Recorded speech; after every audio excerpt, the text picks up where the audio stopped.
আত্মবলিদান দিবস পালন মানিকচকে। শ্যামাপ্রসাদ মুখার্জির মৃত্যু হয় 23শে জুন 1953 সাল। আর এই দিনটিকেই ভারতীয় জনতা পার্টি আত্মবলিদান দিবস হিসেবে পালন করে থাকে। মানিকচকে ভারতীয় জনতা পার্টির মূল কার্যালয়ে আত্মবলিদান দিবস পালন করা হলো।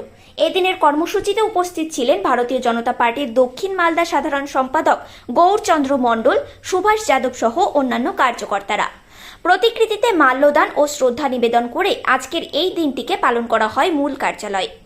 এ প্রসঙ্গে গৌরচন্দ্র মণ্ডল জানান, শ্যামাপ্রসাদ মুখোপাধ্যায় ছিলেন একজন ভারতীয় রাজনীতিবিদ, ব্যারিস্টার এবং শিক্ষাবিদ।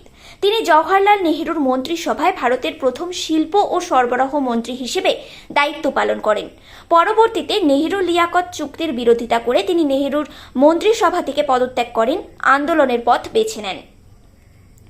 তিনি 1951 সালে রাষ্ট্রীয় স্বয়ংসেবক সংঘের সহযোগিতায় ভারতীয় জনতা পার্টির পূর্বসূরি দল ভারতীয় জনসংঘ দল প্রতিষ্ঠা করেন। তিনি এক দেশ, এক নিশান, এক বিধান বার্তা দিয়ে যান এবং সেই পথেই যাত্রা শুরু করে দলীয় কার্যকর্তারা। তার মৃত্যুর কারণ আজও পরিষ্কার নয়। তিনি যে দেশের জন্য আত্মবলিদান দিয়েছেন তার জন্যই ভারতীয় জনতা পার্টি আজকের দিনটিকে আত্মবলিদান দিবস হিসেবে পালন করে থাকে। আমরাও আমাদের দলীয় কার্যালয়ে আজকের এই দিনটিকে সশ্রদ্ধার সাথে পালন করলাম।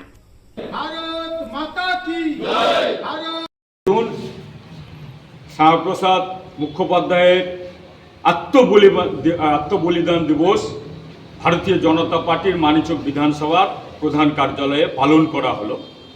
তিনি একাধারে যেরকম রাজনীতিবিদ, শিক্ষাবিদ, ব্যারিস্টার ছিলেন, সেই রকম মানুষের পাশে দাঁড়ান।